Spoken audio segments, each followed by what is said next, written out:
Welcome back to Behuda Baat. I know I said I'll make a video every week and then I disappeared for 2 months, but in my defense, it's not like the planet is ending in 10 years and we need a solution to every problem that we are facing or else we are doomed. It is like that. But I want to get back to making these videos week on week and I don't want to miss a single date. That's why today's Friday and I'm going to edit tomorrow and hopefully I would have uploaded it this Sunday. I thought it will take a lot of time to script this whole thing, then enact it. So maybe it's just better to, do it fully improvised. But because it's not scripted, there are not going to be any jokes. I'm only funny when I'm scripted. When it's scripted. See?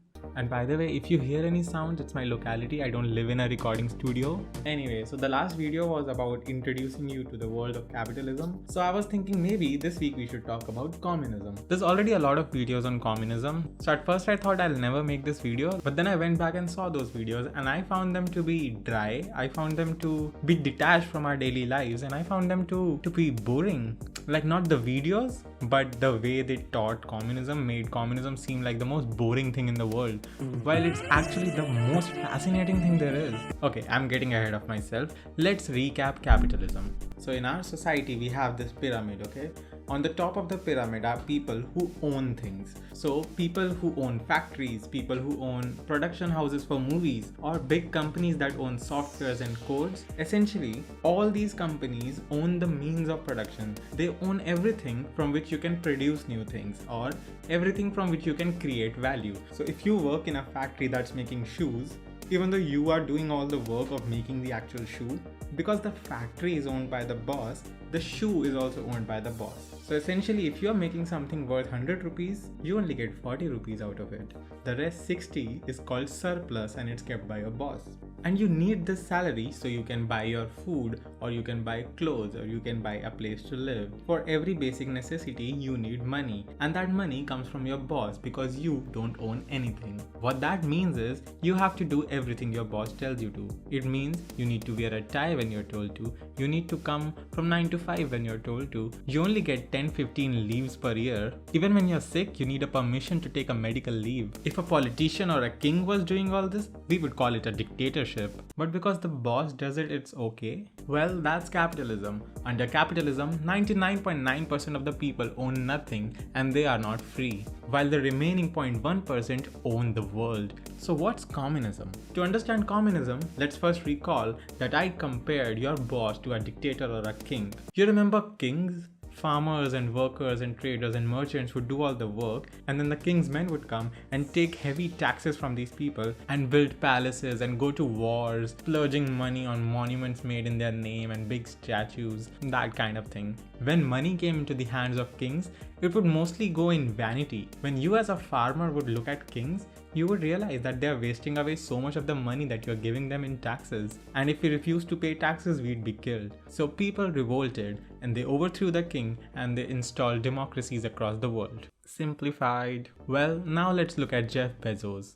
In 2020, at the peak of pandemic, when millions of people were dying across the world, Jeff Bezos got some scientists and engineers to build a rocket for him to go into space on a childhood passion flight. As a big fan of Star Trek, he always wanted to go into space. He neither had scientific qualification nor astronomical training. He had a lot of money. And at a time when people desperately needed that money to go into vaccination research, it was being funneled to fulfill the childhood dream of this man. Now you might say it's his money and it's his choice how to spend it, but that's the point. It's not his money. Just like the king's money was not theirs.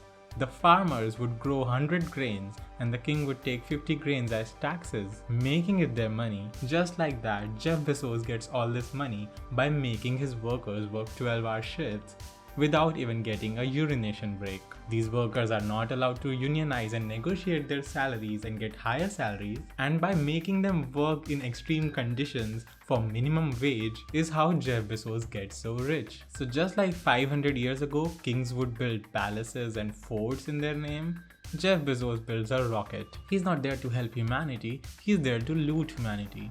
So is Elon Musk. All the batteries in his electric cars, they are made of lithium, and lithium is extracted in Latin America. But people live in Latin America and they don't want their lithium going to some American corporation. They want their lithium to benefit them. That's why Elon Musk works with American governments to overthrow governments that don't cooperate in this lithium extraction. So what is communism then? It is a society without class, where no one is richer or poorer than anyone else, where no one owns anything more than anyone else. It is also a society without state and a society without the need for money. A lot of people think it's a utopia. It's not. Even in a communist society, you will have heartbreaks, you will have natural disasters and all the other kinds of tragedies humans are known to. It's just poverty and human to human oppression will not be there. However, as long as there is division of labor, there will be jobs that people don't want to do. And as long as those jobs exist, there will be people who would want to think of an excuse to get out of those things. For me to be able to become a writer,